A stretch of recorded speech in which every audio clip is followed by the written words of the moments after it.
The frozen tears on her face had turned to ice crystals that caught the lamplight as Declan Zimmerman opened his cabin door to the sound of desperate knocking. And he knew in that instant that his carefully guarded solitude was about to shatter like the winter storm raging around them. The woman on his doorstep swayed, her lips blue, her dark hair plastered to her skull with snow and ice. Before she could collapse, Declan caught her, feeling the tremor of cold radiating from her body. He pulled her inside quickly, kicking the door shut against the howling Montana wind that threatened to tear it from its hinges. "Easy now," he said, his voice rough from disuse. He rarely spoke to anyone these days, preferring the company of his horses and the silence of his ranch 5 miles outside Montana City. It was January of 1873, and this winter had proven itself one of the harshest he had seen in his 32 years. The woman could not speak through her chattering teeth. Her eyes, he noticed, were a striking green even dulled by exhaustion and cold.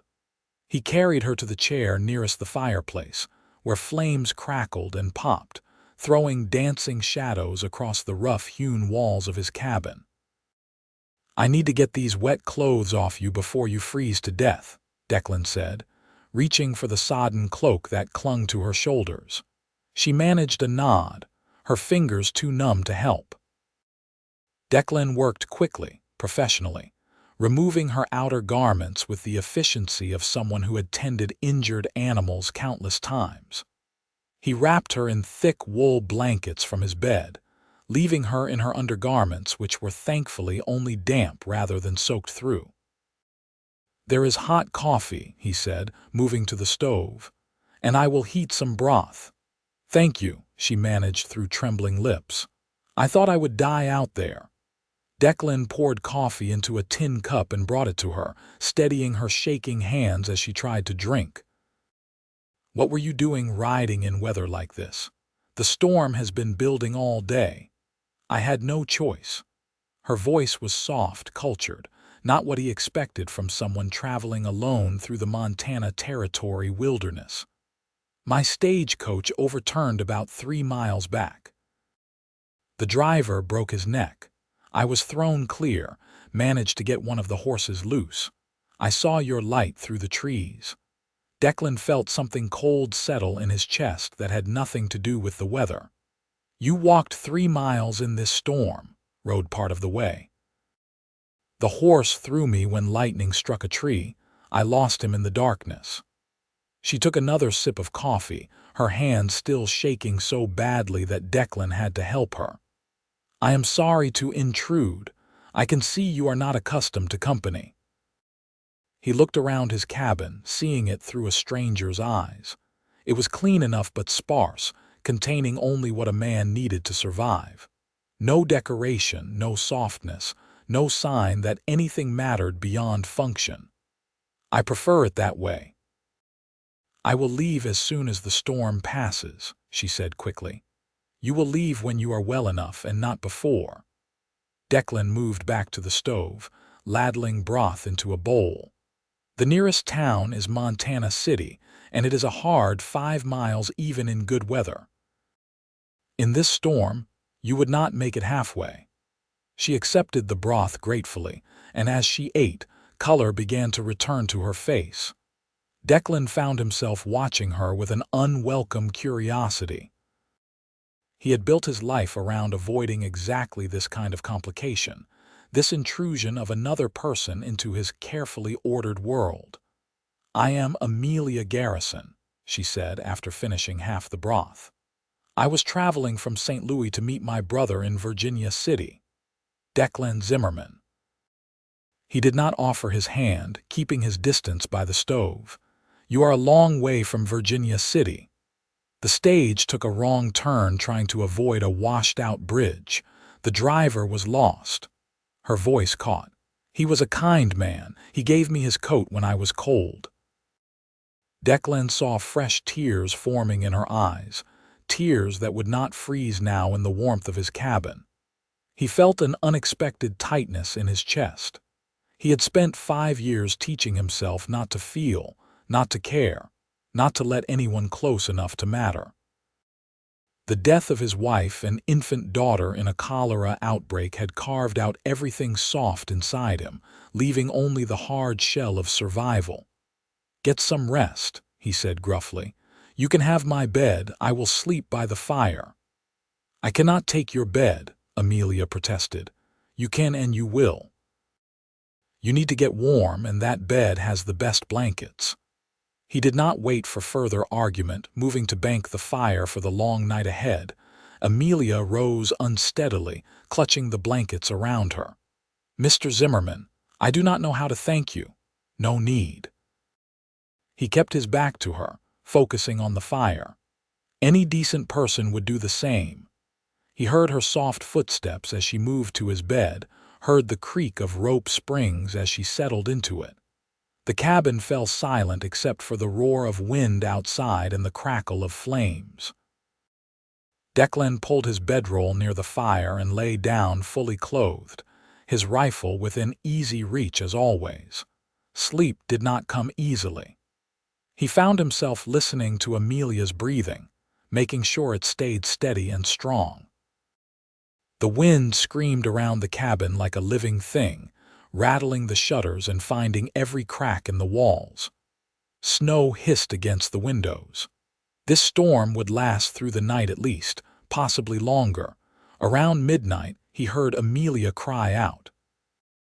Declan was on his feet instantly, rifle in hand, scanning for danger before he realized she was still asleep. She thrashed in the bed, caught in some nightmare, her face twisted with fear. "No, please," she whimpered. "Do not leave me. It is so cold." Declan hesitated, then set down his rifle and moved to the bedside. "Amelia, wake up. You are safe." Her eyes flew open, wild with panic until they focused on his face. "I dreamed I was back in the snow, that I could not find the light anymore." "You are safe," he repeated, surprised by the gentleness in his own voice. "The storm cannot touch you here." She reached out instinctively, catching his hand in both of hers. Her skin was warmer now, but still cool to the touch. "Will you stay? Just until I fall asleep again?" "I know it is foolish, but I am frightened." Every instinct told Declan to pull away, to retreat to his safe distance. Instead, he found himself sitting on the edge of the bed. "I will stay." Amelia did not release his hand. Her eyes searched his face in the dim firelight. "You have kind eyes, even though you try to hide it." "You do not know anything about me," Declan said, but without harshness. "I know you saved my life. I know you gave me your bed and your food. I know you are sitting here because I asked, even though it clearly makes you uncomfortable." She smiled slightly. "That tells me quite a lot." Declan said nothing, but he did not pull his hand away. Gradually, Amelia's breathing deepened and slowed as sleep claimed her again. Still, Declan sat there, watching the shadows play across her face, wondering what had happened to make him incapable of walking away. When he was certain she was deeply asleep, he carefully extracted his hand and returned to his bedroll. But sleep remained elusive, and he spent the rest of the night staring at the ceiling, listening to the storm and trying not to think about how natural it had felt to offer comfort to another human being. Morning came gray and reluctant, the storm still raging but with less fury than the night before. Declan rose stiffly, his back protesting the hard floor, and built up the fire. He was making coffee when Amelia emerged from the bedroom area, wrapped in one of his shirts that hung nearly to her knees. "I hope you do not mind," she said, gesturing to the shirt. "My dress is still wet. Keep it. I have others." Declan poured 2 cups of coffee. "Storm should blow itself out by this afternoon, but the snow will be deep. We will not be able to travel until tomorrow at the earliest." Amelia accepted the coffee and moved to the window, peering out through the gap in the shutters. "I have never seen so much snow. In St. Louis, we had winter, but nothing like this." Montana winters are not for the faint of heart. Declan began preparing breakfast, moving around the small kitchen area with practiced efficiency. "What brought you out here from St. Louis, my brother Thomas?" "He struck Silver up in Virginia City and sent for me. He said there were opportunities out here for people willing to work hard and brave the elements." She turned from the window. "I suppose I underestimated what that meant. Most people do." Declan cracked eggs into a pan, the sizzle loud in the quiet cabin. "This country demands respect. It will kill you if you are careless." "Are you trying to frighten me, Mr. Zimmerman?" "I am trying to prepare you. There is a difference." He glanced at her, noting how his shirt somehow looked better on her than it ever had on him. "And you can call me Declan. Then you must call me Amelia." She moved to the small table, sitting carefully. "How long have you lived out here?" "I built this cabin 7 years ago, right after I married." The words came out before Declan could stop them, and he cursed himself silently. He did not talk about Mary, not to anyone. "Your wife, is she in town?" Amelia asked innocently. "She is dead. 5 years now." Declan kept his voice flat, emotionless. "Cholera took her and our daughter both within 3 days of each other." The silence that followed was heavy with unspoken sympathy. When Amelia finally spoke, her voice was soft. "I am so sorry, Declan. That must have been unbearable." "It was a long time ago." He served the eggs and bacon, along with thick slices of bread. "We all have our losses. The West is full of graves and ghosts."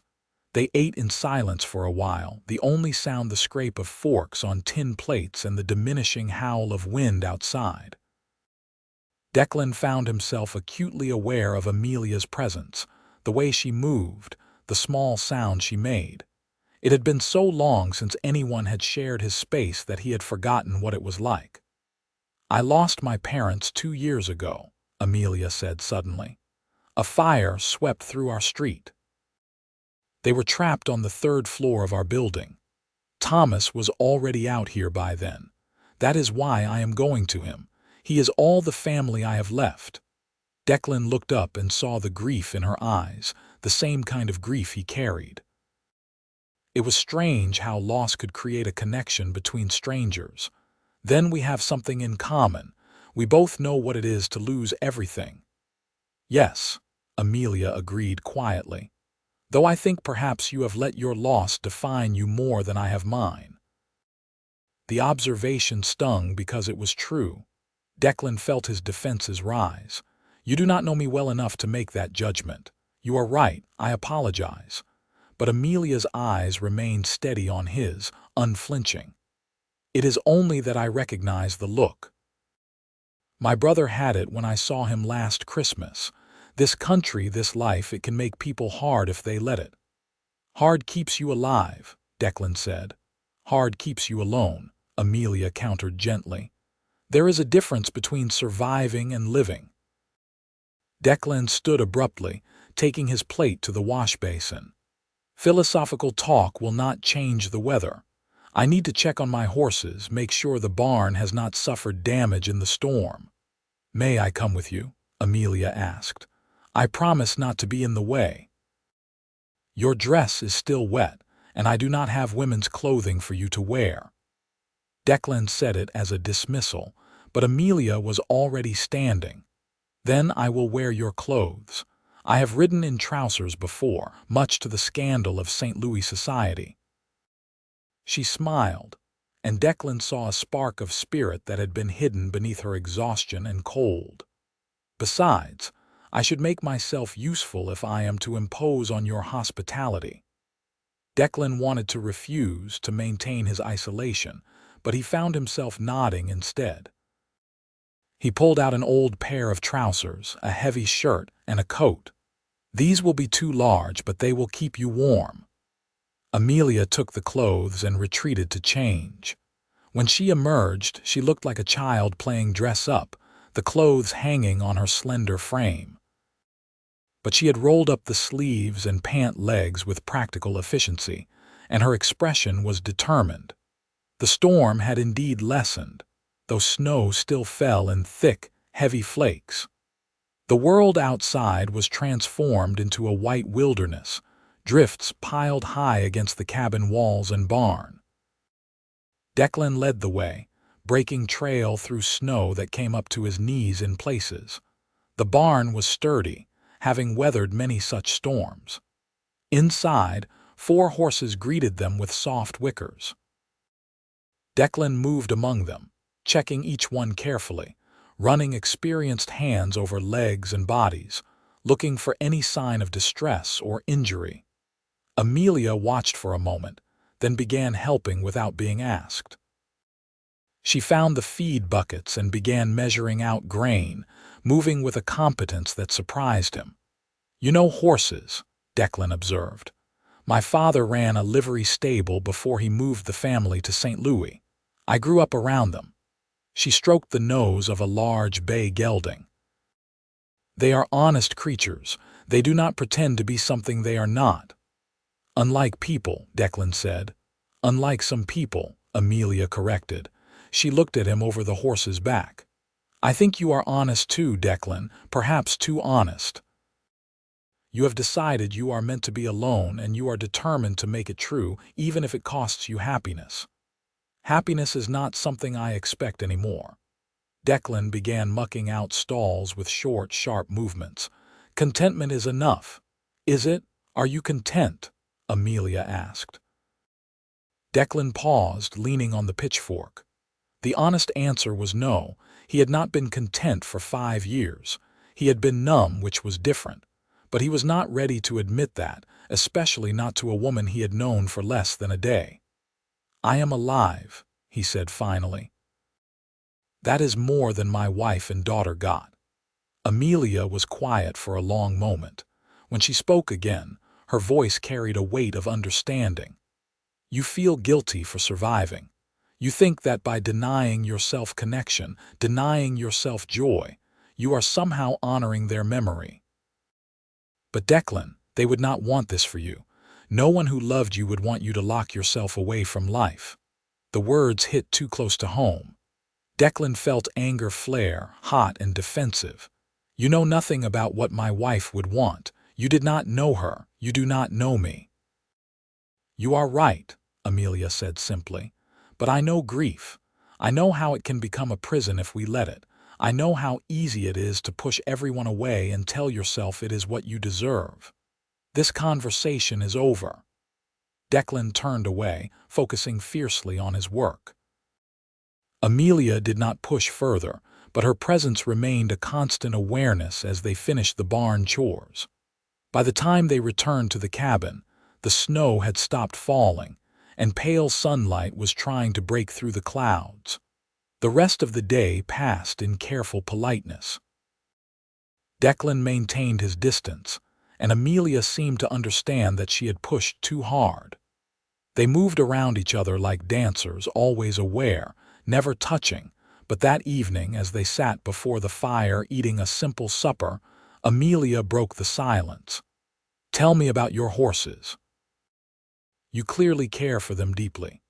It was a safe topic, and Declan found himself relaxing slightly. "I breed working horses, sturdy stock that can handle the Montana winters and the hard work of ranching. The Bay Thunder is my stud, best horse I have ever owned, smart, strong, steady temperament." "And the gray mare?" Amelia asked.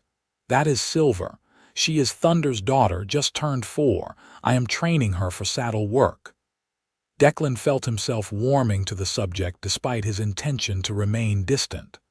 "The 2 chestnuts are brothers, work horses mostly. I sell horses to ranchers and the occasional cavalry officer looking for quality mounts." "It sounds like good work," Amelia said. "Honest work. It is all I need." Declan stood to refill his coffee, offering more to Amelia, who accepted with a grateful smile. "What about friends? Surely you go into Montana City sometimes, see people?" Amelia asked. "Once a month for supplies. I do my business and leave." Declan sat back down, cradling his cup in both hands. The townspeople learned years ago that I prefer to be left alone. That sounds lonely. Lonely is better than lost, Declan said quietly. When Mary died, I felt like I had lost myself. Everything I thought I knew about life, about happiness, about the future, all of it disappeared in 72 hours. I swore I would never put myself in a position to feel that kind of pain again. Amelia leaned forward, her green eyes reflecting firelight. But do you not see? That kind of pain only exists because of love. If you had not loved your wife and daughter so deeply, their loss would not have devastated you. The pain is proof of how much they meant to you. And by refusing to ever let anyone close again, you are denying that same capacity for love that made your life meaningful in the first place. Declan wanted to argue, to dismiss her words, but they resonated with something deep inside him that he had tried to bury.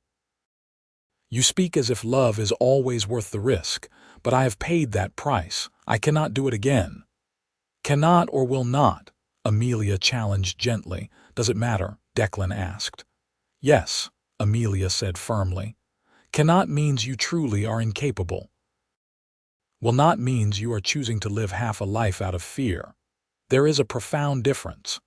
Before Declan could respond, a sound outside made him freeze. It was faint but distinct, the sound of a horse whinnying. He was on his feet instantly, rifle in hand. Stay here, he commanded, moving to the door. What is it? Amelia asked, her face pale. Someone is out there. Declan opened the door carefully, peering into the twilight. The sky was clearing, stars beginning to emerge in a deep blue expanse. Fresh snow blanketed everything, unmarred except for a single set of tracks leading toward his barn. Declan moved out into the cold, Amelia following despite his order to stay inside. He shot her an annoyed look but did not send her back. Together, they approached the barn, where he could now hear definite sounds of movement. Pushing open the barn door, Declan raised his rifle, then lowered it immediately. A man was collapsed in the straw, barely conscious, his clothes frozen stiff with ice. The horse that had brought him there, a sturdy paint, stood nearby, head down with exhaustion. Help me, Declan said to Amelia, setting down his rifle and moving to the stranger. We need to get him to the cabin. The man was young, perhaps 25, with a weathered face and the look of someone who had spent hard days on the trail. Between them, they managed to get him into the cabin and near the fire. Another storm victim, Amelia said, already moving to heat water and gather blankets. Declan began the now familiar process of removing wet clothes and checking for frostbite. The stranger's fingers and toes were dangerously white, but he thought they could be saved if they warmed him carefully. Who is he? Amelia asked, bringing hot coffee. Do not know. No identification in his pockets, just a few coins and a letter. Declan hesitated, then pulled out the letter, which was addressed to someone named James Harrington in Montana City. The man's eyes fluttered open, glassy with fever. The stage, he mumbled. I was looking for the stage. Driver named Pete, passenger named Garrison. Amelia gasped. That was my stage. You were looking for us. Your brother, the man managed through chattering teeth. Thomas Garrison sent me. When the stage did not arrive, he feared the worst. I have been searching for 2 days. Thomas sent you into that storm. Amelia looked horrified. I volunteered, the man said. Your brother is a good man. He was beside himself with worry. I could not sit by and do nothing. His eyes focused on Declan. Found the overturned stage, saw the dead driver. Tracked horse prints this direction. Is Miss Garrison safe? I am safe, Amelia assured him, taking his hand. Thanks to Mr. Zimmerman here. He saved my life. The stranger tried to sit up but fell back weakly. Thank God, I need to get word to your brother. You are not going anywhere until you are well, Declan said firmly. The ride back nearly killed you. Another day in the cold will finish the job." "But Thomas will be worried," the man protested. "Thomas will have to wait," Declan said. "Amelia, heat more broth. We need to get food and warmth into him slowly." As Amelia moved to comply, the stranger looked between them with evident confusion. "You two seem quite familiar for recent acquaintances." Declan felt an unexpected flush of heat that had nothing to do with the fire. "Miss Garrison arrived yesterday during the storm. She has been recovering here." "Declan has been a perfect gentleman," Amelia added quickly, though there was something in her voice that made Declan look at her sharply. She was blushing too, he noticed. "My name is James Harrington," the stranger said. "I work for Thomas at his mining operation. Been with him since he struck silver." Over the next hour they tended to James, getting food and warmth into him. His fever was concerning, but Declan had seen worse. With rest and care, the young man should recover. But James's arrival changed the dynamic in the cabin in ways Declan had not anticipated. Now there was a connection to the outside world, a reminder that Amelia would be leaving soon to continue to Virginia City. The thought created an unexpected hollowness in Declan's chest. That night, James took the bed while Declan and Amelia made pallets near the fire. They lay in the darkness, listening to James's labored breathing and the crackle of flames. "Thank you," Amelia whispered, "for helping him." "You did not have to."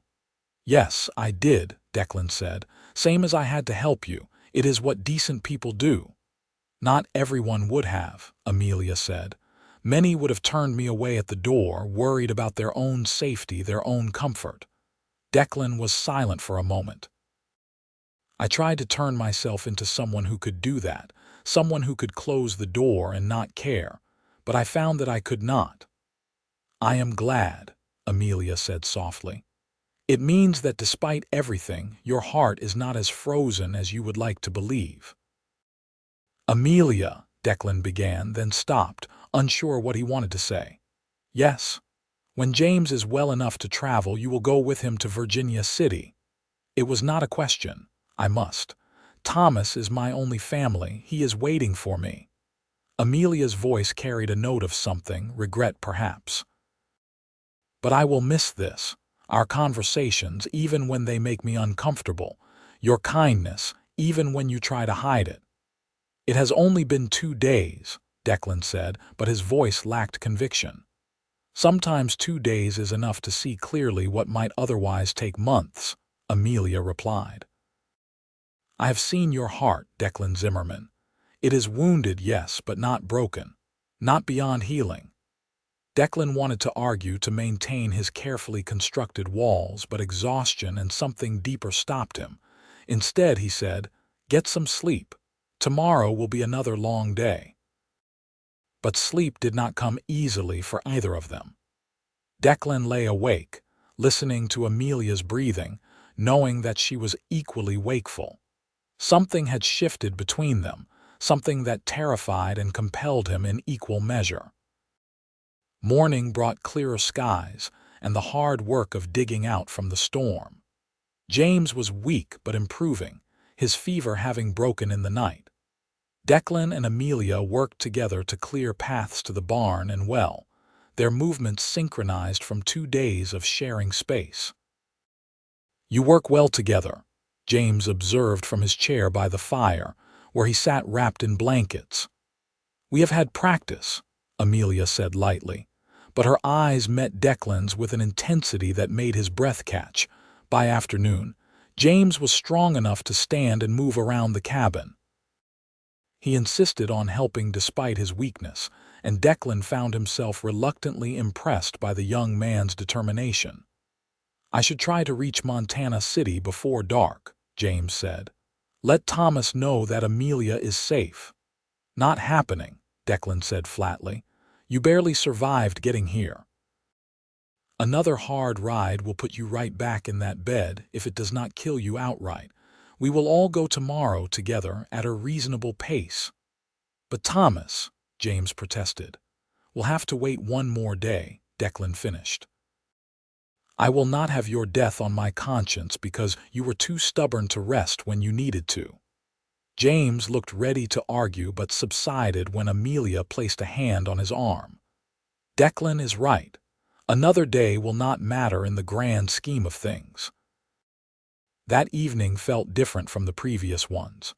The three of them shared supper and conversation, but there was an undercurrent of tension. Tomorrow they would leave for Montana City, and Declan's carefully isolated life would return to normal. The thought should have been comforting. Instead, it filled him with a restless anxiety he did not want to examine too closely. After James retired to bed early, exhausted from his ordeal, Declan and Amelia sat by the fire in silence. The cabin felt both too large and too small, the space between them charged with unspoken words. I have something to confess, Amelia said finally. I am nervous about going to Virginia City. I have never been to a mining town, never lived anywhere so rough and ready. Thomas has written about it, but reading about something and experiencing it are very different things. Virginia City is rough, Declan acknowledged, but it is also full of opportunity for those willing to work hard. Your brother has done well for himself. Yes, but Thomas is a man. He can move through that world in ways I cannot. Amelia stared into the fire. I will have to find my place, figure out how to survive and thrive. It is frightening. Declan found himself wanting to offer comfort, reassurance, but the words stuck in his throat. Finally, he managed, You are stronger than you know. You survived a stage crash and a blizzard. You will survive Virginia City. Amelia turned to look at him, firelight dancing across her features. Will I? Or will I become like everyone else out here, hard and closed off, afraid to feel anything because feeling hurts too much? Is that what you think of me? Declan asked quietly. I think you are terrified, Amelia said, her voice gentle but firm. I think you felt so much pain when you lost your family that you decided feeling nothing was safer. But Declan, that is not living. That is just existing. Maybe existing is all I am capable of now, Declan said, but even as the words left his mouth, he knew they were not entirely true. These past 2 days had proven that he could still feel, still connect, still care. I do not believe that, Amelia said. She shifted closer to him, close enough that he could see the flecks of gold in her green eyes. I think you are capable of so much more. I think you are afraid to try. And if I try and fail, if I let myself care and lose again, Declan's voice was raw with emotion he had kept buried for years. Then you will grieve and it will hurt and eventually you will heal again, Amelia said. That is what it means to be human. We love, we lose, we survive, we love again. The alternative is to die inside while your body keeps walking around, and that is a far worse fate. Declan looked at her, really looked at her, seeing past the beautiful exterior to the strength and wisdom beneath. She had lost her parents, had nearly died in a blizzard, and yet she still believed in opening her heart, in taking risks, in living fully. When did you become so wise? He asked, a hint of humor creeping into his voice. I am not wise, Amelia said. I am just stubborn. I refuse to let tragedy define me. I refuse to let fear win. Before Declan could respond, before he could think about what he was doing, he reached out and took her hand. Her fingers were warm and small in his, and the simple contact sent electricity through him. Amelia, he said, his voice barely above a whisper. I do not know how to do this. I do not know how to let someone in again. You start small, she said, squeezing his hand. You start with moments like this. You start with honesty and trust and letting yourself feel, even when it is scary. They sat like that, hands clasped, staring into the fire until the logs burned down to embers. Neither spoke, but words were not necessary.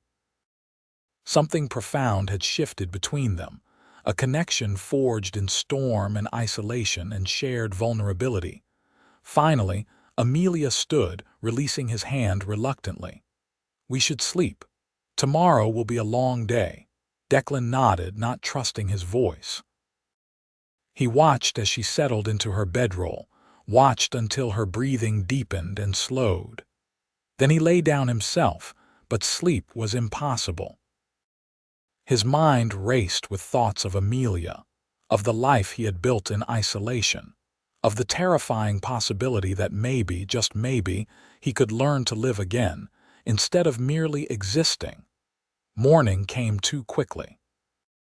They rose in the gray pre-dawn light, working together to prepare for the journey to Montana City. James was much improved, able to move without assistance, though still clearly weak. Declan saddled Thunder for himself and Silver for Amelia, giving James one of the steady geldings. The ride would take several hours at the pace they would need to maintain, but the weather was clear and cold, the sky a brilliant blue. "Ready?" Declan asked, swinging into his saddle. Amelia nodded, looking smaller somehow on the back of Silver. "Ready." They set out, Declan leading the way through snow that had drifted in places to over 3 feet. The horses worked hard, their breath steaming in the frozen air. Despite the cold, it was beautiful country, the mountains rising white and majestic in the distance, pine trees heavy with snow. James tried to make conversation, but Declan kept his responses short. His mind was focused on Amelia, on the way she handled her horse with confidence, on the play of sunlight in her dark hair. He was acting like a lovesick boy, and the realization both amused and terrified him. They stopped twice to rest the horses, building small fires to warm themselves. During the second stop, James pulled Declan aside while Amelia was tending to the horses. "I see the way you look at her," James said quietly, "and the way she looks at you." Declan stiffened. "I do not know what you are talking about." "Sure you do not," James said with a slight smile. "Look, I do not know your story and it is none of my business. But I know Thomas Garrison and he is protective of his sister. If you have feelings for her, you should know what you are getting into." "There are no feelings," Declan said, the lie tasting bitter. "She was a stranger in need, I helped her, that is all." James looked skeptical but let it drop. "If you say so. But just know Thomas has expectations for Amelia. He has a business partner, older man, successful, who has expressed interest in courting her." Something cold and sharp twisted in Declan's gut. "That is Amelia's business, not mine." "Right," James agreed. "Just thought you should know." They rode on, the conversation weighing heavily on Declan's mind. Of course, Amelia would have suitors waiting in Virginia City. She was beautiful, intelligent, spirited. Why had he thought, even for a moment, that what they had shared in his isolated cabin meant anything in the real world? By early afternoon, they crested a rise and saw Montana City spread below them. It was a rough frontier town, wooden buildings lining a single main street, smoke rising from dozens of chimneys. It was larger than Declan remembered, grown substantially since his last visit. "There," James said with evident relief. "I need to find Thomas immediately." They made their way down into town, attracting curious stares from the townspeople. Declan rarely came to Montana City, and when he did, he certainly never arrived with company. He could already hear the gossip starting. James led them to a hotel on the main street, dismounting with difficulty.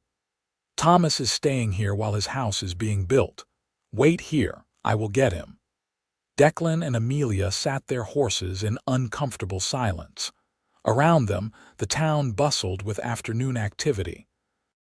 Miners, merchants, gamblers, prostitutes, all the rough mixture that made up a Montana Territory frontier town. "It is not what I expected," Amelia said, looking around with wide eyes. "Most things out here are not," Declan replied. Before Amelia could respond, a man burst from the hotel, tall and broad-shouldered, his face creased with worry that transformed to joy when he saw Amelia. "Amy," he shouted, using what must have been a childhood nickname. "Thank God you are safe." Amelia practically fell from her saddle into her brother's embrace. Thomas Garrison held her tight, his face buried in her hair. Declan looked away, feeling like an intruder on their reunion. "I thought I had lost you," Thomas said, his voice thick with emotion. "When the stage did not arrive when James found it overturned, I feared the worst." "I am well, Thomas, truly." Amelia pulled back, smiling through tears. "Thanks to Mr. Zimmerman, he saved my life." Thomas turned to Declan, his eyes sharp and assessing. "Zimmerman, I know that name. You breed horses out past the eastern ridge." "I do," Declan confirmed, dismounting. "Your sister found my cabin during the storm. I gave her shelter." Thomas's gaze moved between them, and Declan saw the exact moment when the man registered how familiar they seemed with each other, how Amelia looked at him. Thomas's expression grew guarded. "I owe you a debt I can never repay," Thomas said formally, extending his hand. "You saved my sister's life." Declan shook it, feeling the strength in Thomas's grip, the warning beneath the gratitude. Any decent person would have done the same. "Nevertheless, you have my thanks." Thomas kept his arm around Amelia. "Amy, you must be exhausted. Let me get you settled in the hotel, get you proper clothes and food." "I am fine, Thomas, really." But Amelia did look tired, the strain of the past days catching up with her. "James, take Miss Garrison's horse to the stable," Thomas ordered. "Zimmerman, if you will join us for supper tonight, I would like to properly express my gratitude." It was phrased as an invitation, but Declan heard the command beneath it. Thomas wanted to take his measure, to understand what had happened between his sister and the hermit horse rancher. "I would be honored," Declan said, though honored was not the word he would have chosen. "Excellent. The hotel dining room, 7 o'clock. Thomas was already guiding Amelia toward the hotel entrance. She looked back over her shoulder at Declan, her expression conflicted, before disappearing inside. Declan stood in the street, feeling suddenly adrift. For 3 days, his world had contained just himself and Amelia, with James as a brief addition. Now reality had intruded, and he was reminded that Amelia had a life, a family, a future that had nothing to do with him. He led Thunder to the stable, paying the boy there to rub him down and feed him. Then he walked to the general store, where the proprietor greeted him with surprise. "Zimmerman, did not expect to see you for another 2 weeks, the man said. "Unexpected trip," Declan replied, gathering the few supplies he needed. As he shopped, he could feel eyes on him, hear the whispers. News traveled fast in a small town. By nightfall, everyone would know that the reclusive horse rancher had brought the beautiful Miss Garrison into town, that they had spent several days alone together. The thought should have bothered him, but Declan found he did not care what people thought. His reputation as a loner was already established. A little extra gossip would not change anything. He checked into the hotel, taking a room for the night. He could have ridden home, but the horses were tired, and he had agreed to supper with Thomas. In truth, he wanted to see Amelia again, even if it was just to say a proper goodbye. The hours until 7 o'clock crawled by. Declan bathed, shaved, put on his one good shirt. He felt like a fool, preparing for supper as if it were a courting call, but he could not seem to stop himself. When he entered the hotel dining room, Thomas was already there, seated at a corner table with Amelia beside him. She had changed into a proper dress, her hair pinned up, and Declan's breath caught at the sight of her. She was beautiful in his borrowed clothes, but like this, she was breathtaking. "Zimmerman, there you are," Thomas said, rising to shake his hand again. "Please sit." Declan took the chair across from Amelia, trying not to stare at her. She smiled at him, a private smile that made his heart race. "I have taken the liberty of ordering steaks for all of us," Thomas said. "And whiskey, if you partake." "I do," Declan confirmed. The meal passed in careful conversation. Thomas asked about Declan's ranch, his horses, his business. Declan answered honestly, aware that this was an interrogation disguised as polite dinner conversation. Thomas was trying to understand who he was, what his intentions might be toward Amelia. "Amy tells me you lost your wife some years back," Thomas said eventually, his tone sympathetic but his eyes watchful. "That must have been difficult." "It was," Declan said simply. "But I have made my peace with it." "Have you?" Amelia asked quietly, and Declan met her eyes, seeing the challenge there. "I am learning to," he amended. Thomas looked between them again, and Declan saw understanding dawn in the other man's eyes. "Amy, why do you not check with the clerk about that trunk you were asking about? I would like a private word with Mr. Zimmerman." Amelia's eyes flashed with annoyance. "Thomas, I am not a child to be sent away." "I am not sending you away. I am asking you to give us a moment." Thomas's voice was gentle but firm. "Please." Amelia stood, her movements stiff with anger, but she complied. As she passed Declan's chair, her hand brushed his shoulder, a brief touch that felt like a promise. When she was gone, Thomas leaned forward, his expression serious. "I know what happened out at your ranch, Zimmerman, or at least I can guess. My sister is beautiful and spirited, and you have been alone a long time. I do not blame you for developing feelings." Declan wanted to deny it, but he was done lying, even to himself. "Your sister is an extraordinary woman." "She is," Thomas agreed. "She is also my responsibility. I brought her out here to give her a fresh start, a new life. I have plans for her future, good plans. There is a man here, successful mining engineer, who is interested in courting her. He can give her stability, security, a good life." "You mean he can give her what a horse rancher living alone on the edge of nowhere cannot?" Declan said, his voice flat. "I did not say that," Thomas replied. "But yes, that is part of it. Amy deserves someone who can offer her more than isolation and hard living. She deserves comfort, society, a real home." "You are right," Declan said, the words like broken glass in his mouth. "She deserves all of that and more, far more than I could ever give her." Thomas looked surprised at his easy agreement. "Then we understand each other." "We do," Declan confirmed. He stood, throwing money on the table for his share of the meal. "Please give your sister my regards, and my thanks for making these past days less lonely than they might have been." He walked out of the dining room before Thomas could respond, before his carefully maintained composure could crack. He made it to his room and closed the door before leaning against it, eyes shut, breathing hard. A soft knock made him open his eyes. "Who is it?" "Amelia." Declan opened the door and she slipped inside before he could stop her. "Amelia, you should not be here. If anyone sees you visiting a man's room, your reputation will be destroyed." "I do not care about my reputation," Amelia said fiercely. "I care about you. What did Thomas say to you?" "The truth," Declan replied. "That you deserve better than what I can offer. That you have a future waiting for you in Virginia City, a good future. And you just agreed.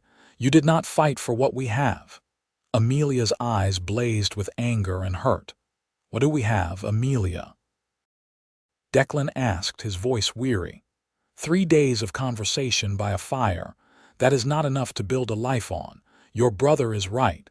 You need stability, security, someone who can give you the life you deserve." "Stop telling me what I need," Amelia said. "I am capable of deciding that for myself. And what I need is someone who sees me, really sees me. Someone who challenges me to be honest, to be brave. Someone who makes me feel alive, even when I am frightened." "Amelia," Declan began, but she stepped forward, placing her hands on his chest. "I am falling in love with you," she said simply.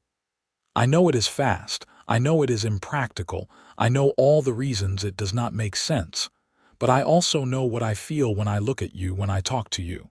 I know that these past 3 days have meant something. They have meant everything." Declan felt his carefully constructed defenses crumbling. He wanted to pull her close, to kiss her, to promise her the world. But Thomas's words echoed in his mind. What could he really offer her? A hard life on an isolated ranch, brutal winters, lonely days. Was that fair to ask of anyone, especially someone like Amelia who deserved so much more? "You do not know what you are saying," he said, trying to step back, but she held firm. "Yes, I do. I know exactly what I am saying. I am saying that I want a chance with you, a real chance. I am saying that I am willing to risk my heart, to risk everything, because what we have is worth it." "And if I cannot give you what you need, if I fail you," Declan asked, his voice breaking. "Then you fail me," Amelia said. "But at least we will have tried. At least we will have been brave enough to reach for happiness instead of settling for safety." Declan looked down at her, at the determination in her eyes, the hope, the fear, and he felt the last of his resistance crumble. "I am terrified," he admitted. "So am I," Amelia said. "But I am more terrified of never knowing what we could have been." Declan pulled her close then, holding her tight, feeling her heart beat against his chest. "I do not deserve you," he whispered into her hair. "Let me be the judge of that," Amelia said.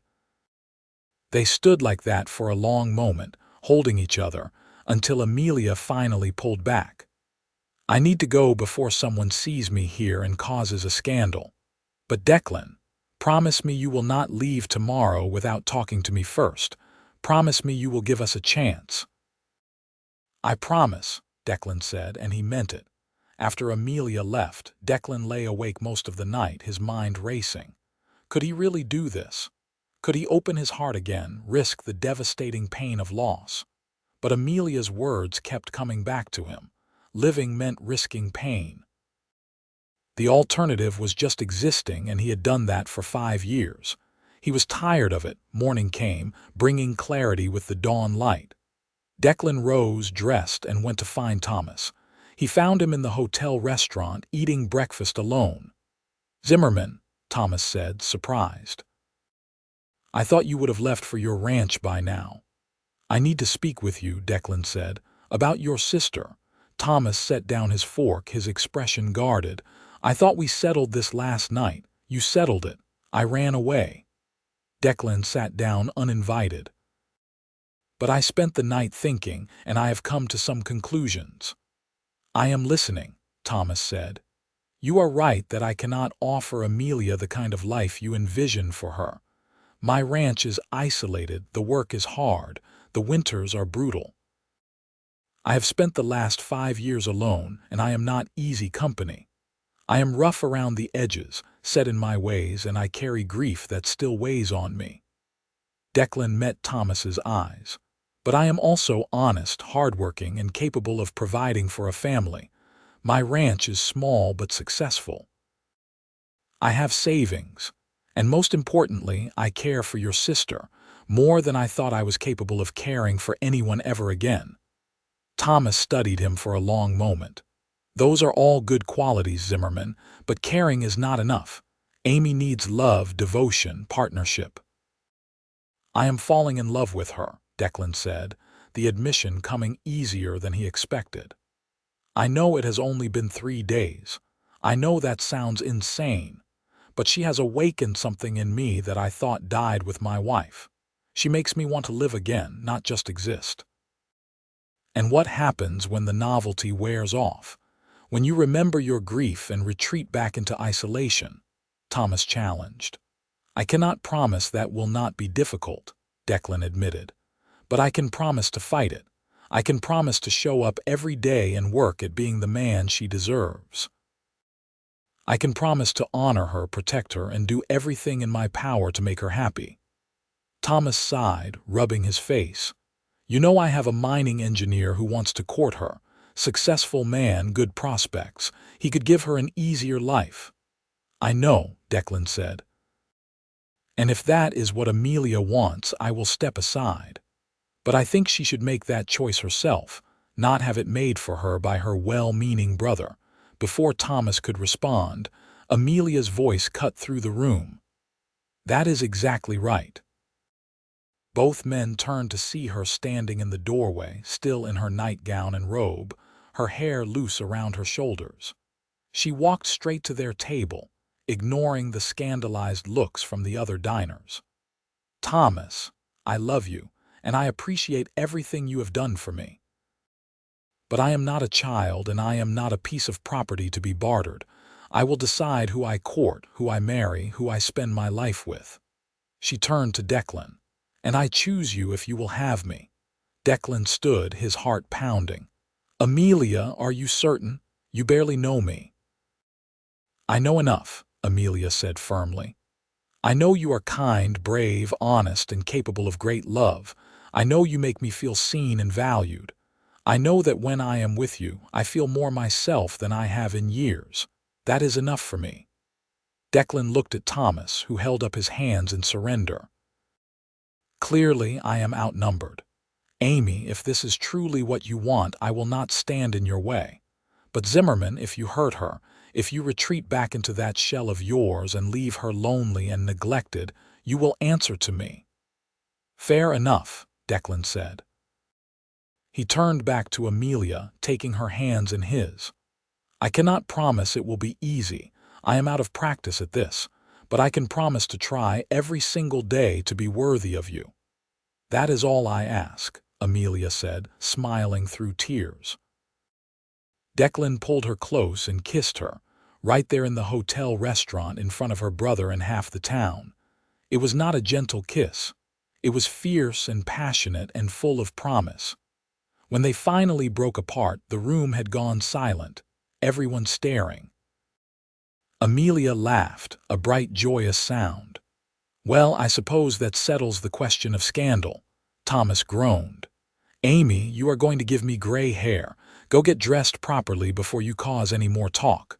Amelia went, but not before kissing Declan once more. When she was gone, Thomas looked at Declan with resignation. "I suppose I should ask about your intentions." "My intentions are to court your sister properly, and if she will have me, marry her," Declan said. "I would like your blessing, but I will move forward with or without it."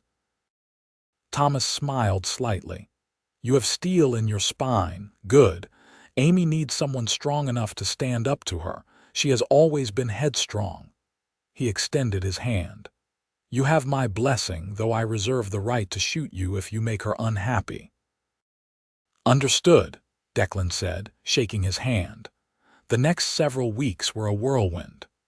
Amelia moved into a respectable boarding house in Montana City while Declan courted her properly. He rode into town 3 times a week, taking her to church socials, community dances, and quiet walks around the town. The mining engineer, a man named Porter, made his displeasure known, but Amelia handled him with grace and firmness. She belonged to Declan now, or rather, they belonged to each other. As winter slowly gave way to early spring, Declan found himself transformed. The ice that had encased his heart for 5 years melted under Amelia's warmth and persistent affection. He laughed again, talked freely, made plans for the future. It was terrifying and exhilarating in equal measure. One evening in late March, as they sat on the porch of the boarding house watching the sunset paint the mountains pink and gold, Declan pulled a small box from his pocket. "Amelia Garrison," he said, his voice steady despite his racing heart. "I came to Montana Territory 7 years ago to build a life with the woman I loved. I lost her and thought that dream died with her. But you have shown me that it is possible to love again, to build again, to hope again. Will you marry me and help me build a new dream, a new life together?" Inside the box was a simple gold band with a small diamond, all he could afford. but Amelia's eyes filled with tears as if he had offered her the crown jewels. "Yes," she said, her voice choked with emotion. "Yes, 1,000 times yes." Declan slipped the ring onto her finger and kissed her as the sun disappeared behind the mountains, painting the sky in shades of fire. They were married 6 weeks later in the small church in Montana City. Thomas walked Amelia down the aisle, his expression a mixture of joy and sadness at giving away his sister. James stood as Declan's witness, having become a good friend over the intervening weeks. The wedding was simple but beautiful. Amelia wore a dress of cream silk that Thomas had ordered from San Francisco. Declan wore his best suit, which Amelia had insisted he buy for the occasion.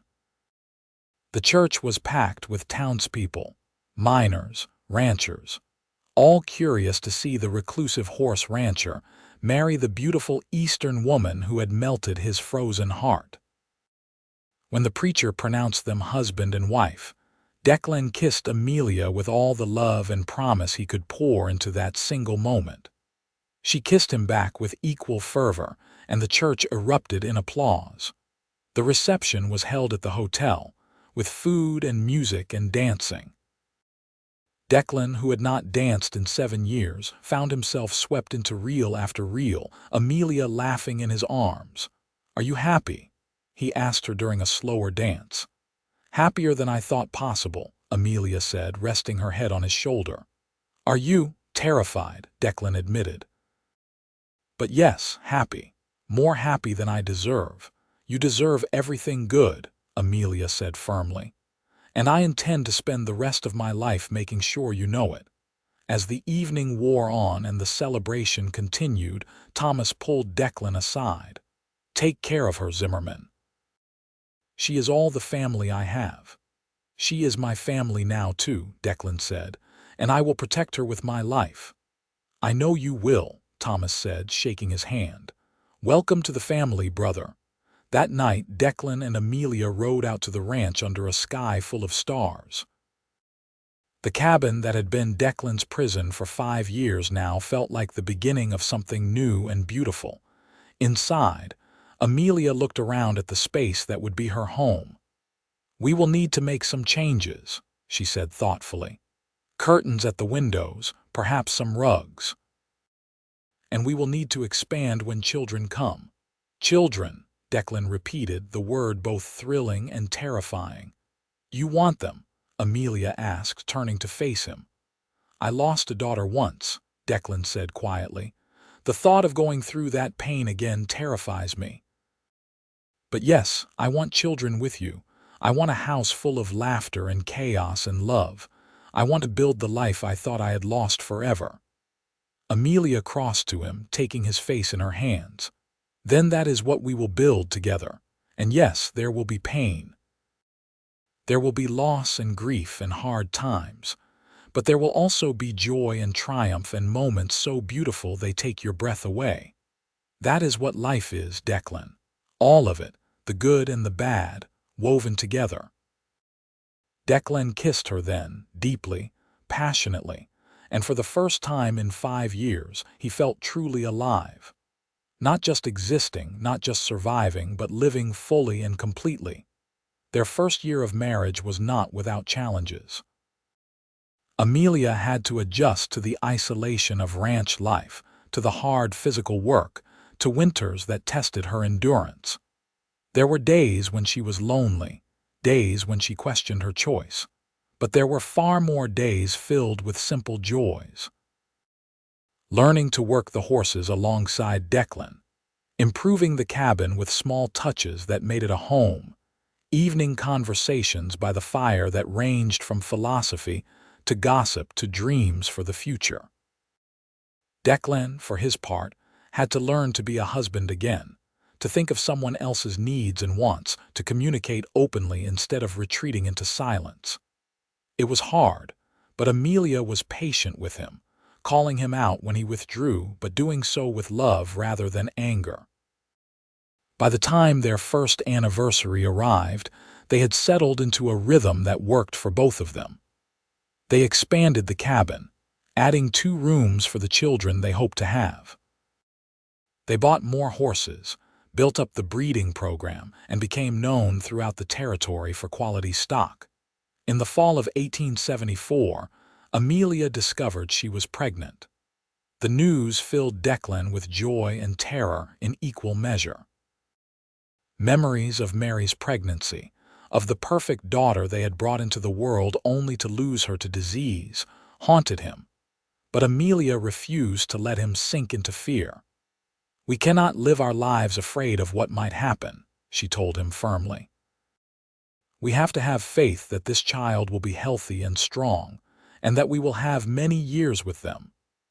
She was right, though Declan could not fully relax until their son was born in May of 1875, screaming and healthy and perfect. They named him Daniel Thomas, after Declan's father and Amelia's brother. Holding his son for the first time, feeling the weight of that tiny body, seeing the miniature fingers curl around his own, Declan wept. They were tears of joy and grief intermingled for the daughter he had lost and the son he now held, for the past he could not change and the future full of possibility. "He is beautiful," Amelia said from the bed, exhausted but radiant. "He is perfect," Declan agreed. "Thank you." "For what?" Amelia asked. "For being stubborn enough to knock on my door that night, for refusing to let me hide, for loving me even when I did not deserve it, for giving me this." He gestured to the baby, to the expanded cabin, to the life they had built. "For melting the ice around my heart and teaching me how to live again." "You did the same for me," Amelia said softly. "I was running from my pain when I came west, hiding from the loss of my parents by focusing on the future with Thomas. But you taught me that it is okay to feel pain, to grieve, and still move forward. You taught me that strength is not about being hard, but about being vulnerable and brave enough to love despite the risk." Daniel grew into a strong, healthy boy with his mother's green eyes and his father's stubborn determination. By the time he was 2, Amelia was pregnant again, this time with twin girls who arrived in the winter of 1877, screaming their displeasure at the cold Montana air. They named the girls Sarah Margaret and Catherine Rose, and the cabin that had once held only silence and grief now rang with children's laughter and chaos. Declan, who had once thought his capacity for joy had died, found himself constantly amazed by the love he felt for his family. Thomas visited regularly, delighting in his nieces and nephew. He had married himself to a schoolteacher who had come west to educate the miners' children, and they had a daughter of their own. The 2 families grew close, celebrating holidays and birthdays together. James Harrington remained a good friend, eventually marrying a widow from Montana City and settling down. He often joked that saving Amelia had been the best decision he ever made, not for himself, but because it had brought Declan and Amelia together, and their love story gave hope to everyone who knew them. As the years passed, the ranch prospered. Declan and Amelia bought more land, hired hands to help with the work, built a larger house to accommodate their growing family. By 1882, they had 7 children ranging from Daniel at 7 years old to baby Emma who had just turned 1. Life was not always easy. They faced harsh winters, disease among the horses, the constant challenges of frontier life. But they faced it together, and that made all the difference. One evening in late summer, as they sat on the porch of their house watching the children play in the yard, Amelia took Declan's hand. "Do you remember the night I knocked on your door?" she asked. "Every detail," Declan said. "The sound of the wind, the ice on your face, the look in your eyes when I opened the door. You were the bravest thing I had ever seen, refusing to give up even when you had every reason to. I remember thinking you were the most beautiful sight I had ever seen," Amelia said. "That lamplight in your window, it was like a beacon of hope in the darkness. And when you opened the door, even though you were clearly not happy about the intrusion, you still helped me. You still saved me." "We saved each other," Declan corrected. "You saved me from a life of loneliness and grief. You taught me how to feel again, how to love again, how to live again. And you gave me a home, a family, a love I never dreamed possible," Amelia said. "You showed me that strength and gentleness can exist in the same person, that it is possible to survive tragedy and still build something beautiful." They sat in comfortable silence, watching as Daniel helped his younger sisters build something in the dirt, probably a fort or a corral for imaginary horses. The twins, now 5, were picking wildflowers, their heads bent together in serious discussion. The other children, 4-year-old Jonathan, 3-year-old Michael, and 2-year-old Grace, played nearby while baby Emma slept in her cradle inside. 7 children, Declan said with wonder. "I never imagined I would be blessed with such a family." "I think we might be done," Amelia said, laughing. "Though I said that after the twins, and look what happened." "Whatever comes, we will handle it together," Declan said, pulling her close. As the sun set over the mountains, painting the sky in brilliant shades of orange and pink and purple, Declan reflected on how much his life had changed since that storm-torn night in January of 1873. He had been a man frozen in grief, locked away from life, existing but not living. Then Amelia had knocked on his door with frozen tears on her face, and everything had changed. She had thawed the ice around his heart with her courage, her wisdom, her refusal to accept less than full engagement with life. She had shown him that love was worth the risk of pain, that building a future was worth honoring the past, that living fully was the only way to truly live. In turn, he had given her a home, a partnership, a love that valued her strength and intelligence. Together, they had built something neither could have built alone: a family, a legacy, a love story that would be told for generations. Their children grew up hearing the story of how their parents met, how their mother had braved a blizzard and their father had saved her life. But the real story, the deeper truth, was how they had saved each other from lives of loneliness and grief, how they had chosen love over fear, hope over despair, life over mere existence. As the years continued to pass, the Zimmerman Ranch became known throughout Montana Territory, not just for fine horses, but for the love that radiated from it. People spoke of Declan and Amelia with respect and a touch of envy, marveling at how a chance meeting during a storm had resulted in such a deep and abiding partnership. Their children grew strong and capable, each carrying the best qualities of both parents. Daniel became a skilled horseman and rancher, eventually taking over much of the daily operations. The twins, Sarah and Catherine, were inseparable, one becoming a teacher and the other a veterinarian, both firsts for women in the territory. Jonathan and Michael went into business together, opening a successful freight company. Grace became a writer, documenting the history of Montana Territory and preserving the stories of its people. And Emma, the baby, surprised everyone by becoming a lawyer, fighting for women's rights and property ownership in the new state of Montana. Through it all, Declan and Amelia remained the center, the foundation upon which their family was built. They grew old together, their hair turning gray, their faces lining with the marks of laughter and hard work and years well lived. On their 30th anniversary, surrounded by children and grandchildren, Thomas stood to make a toast.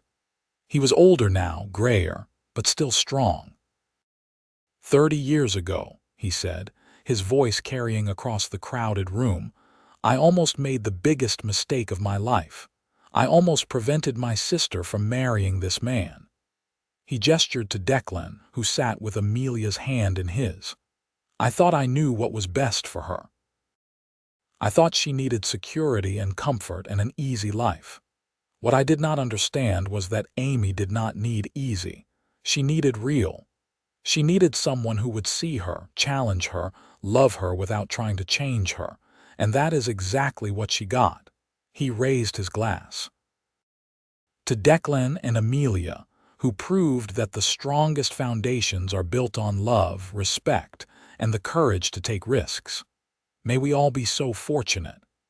Everyone raised their glasses, echoing the toast. Declan looked at Amelia, seeing the young woman who had knocked on his door during a storm, seeing the mother who had nurtured their children with fierce love, seeing the partner who had walked beside him through 3 decades of joy and sorrow, triumph and challenge. "I love you," he said simply, the words as true now as they had been the first time he said them. "I love you too," Amelia replied, squeezing his hand. "Always and forever." As the celebration continued around them, Declan thought back to that frozen January night so long ago. He had been a man carved hollow by grief, convinced he would never feel anything again. Then Amelia had appeared, desperate and freezing, and in saving her, he had saved himself.